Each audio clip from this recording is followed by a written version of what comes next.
আল্লামা Jalaluddin রহমতুল্লাহি তাআলা আলাইহির জীবনের মনস্তাত্ত্বিক ঘটনা রয়েছে, যা আমাদের শেখায় মানুষের ভেতরের আসল রূপ কিভাবে চেনা যায় এবং মানুষের ওপর রাগ না করে কিভাবে তাদের সংশোধন করতে হয়। কাদামাটি ও রুমির শিষ্যদের পরীক্ষা।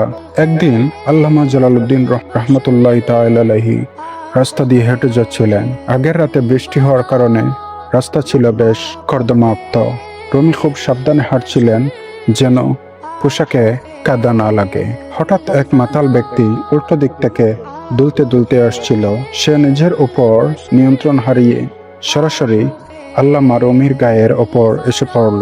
মাতালের ধাক্কায় রুমি রাস্তার পাশে কাদার মধ্যে পড়ে গেলেন এবং তার সুন্দর ও পরিষ্কার পোশাকটি একদম নষ্ট হয়ে গেল। রুমির সাথে থাকা তার ছাত্র ও ভক্তরা এই দৃশ্য দেখে প্রচন্ড ক্ষিপ্ত হয়ে উঠলেন।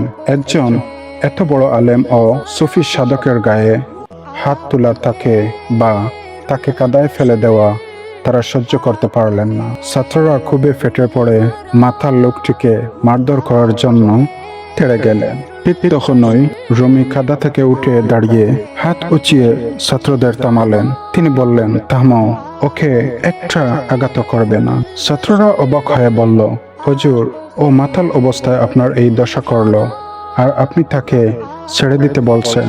রুমি শান্ত কণ্ঠে মাতাল লোকটির দিকে তাকালেন এবং ছাত্রদের উদ্দেশ্যে এক ঐতিহাসিক কথা বললেন। তোমরা কেন ওর উপর রাগ করছো?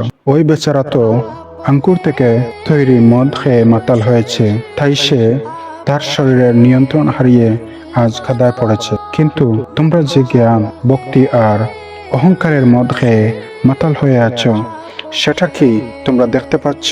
ওর শরীরের নিয়ন্ত্রণ নেই আর তোমাদের মনের উপর নিয়ন্ত্রণ নেই। তাহলে ওর আর তোমাদের মধ্যে তফাৎ রইল কোথায়? রুমির এই কথা শুনে ছাত্ররা লজ্জায় মাথা নত করল। রুমি মাতাল লোকটিকে পরম মমতায় টেনে তুললেন, তার গা থেকে কাদা মুছে দিলেন এবং তাকে বাড়ির পথ দেখিয়ে দিলেন। ঘটনার গভীর শিক্ষা হলো, আল্লামা জালালউদ্দিন রুমি এই ঘটনার মাধ্যমে তার ছাত্রদের এবং আমাদের একটি চমৎকার মনস্তাত্ত্বিক সত্য শিক্ষা দিলেন। তিনি বুঝালেন, আমরা যখন অন্যের কোনো ভুল বা খামতি দেখে অতিরিক্ত রাগে যাই, তখন আসলে আমাদের নিজের ভিতরে লুকিয়ে থাকা অহংকার বা আমি ও বড় ভাবটা প্রকাশ পেয়ে যায়। প্রকৃত জ্ঞানী বা আধ্যাত্মিক মানুষ তিনি নন যিনি কেবল কিতাব পড়েন, বরং যিনি নিজের রাগকে নিয়ন্ত্রণ করতে পারেন এবং অন্যের ভুলের পিছনে থাকা অক্ষমতাকে দয়ার চোখে দেখতে পারেন।